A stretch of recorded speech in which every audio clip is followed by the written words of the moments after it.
приятели, аз съм Норч ТВ и както виждате от банера ми, вече ще качвам и клипчета за спорта и ще започна с темата за Street Workout. Да, мисля, че ще качвам само за Street Workout. И да, това е първият ми клип за спорт и мисля той да е за начинаещите, как да се набираме и какво да правим от начало, когато не може да се набираме.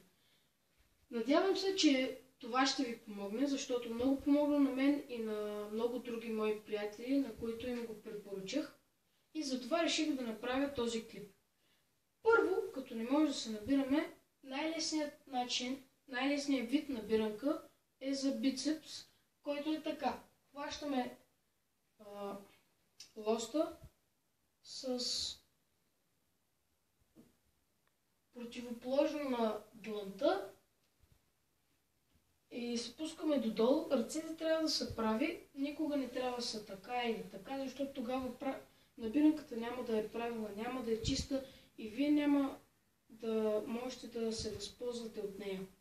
Мушкаме главата си към трицепса, над подмишницата, ето виждате, и се опитваме да я вдигнем горе.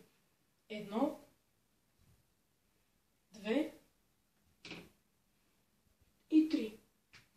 Така, опитайте се поне 3-4 пъти за това упражнение, но не по 3 пъти, а се опитвайте и по повече, ако можете по 10 пъти. Колкото може повече, толкова по-добре. И като усвоите да се набирате поне един път правилно, минете към другия начин за набиране, който е за трицепс. Пак хващаме лоста, но този път длънта трябва да гледа напреде. Пак изправяме ръцете додолу и 1, 2, 3.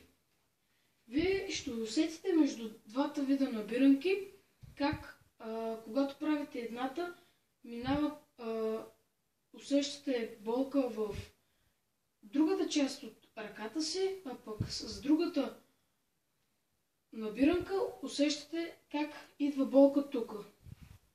И така, като усвоите двата начина набиранки, хващате по-широк захват, пак длънта трябва да гледа напред, пак се увисвате долу и почвате. 1, 2 и 3. Като можете да се набирате вече догоре така, постоянно разширявате захвата и след време се опитвате да се наберете пак така, но тогава се пробвайте да вкарате врата си зад лоста.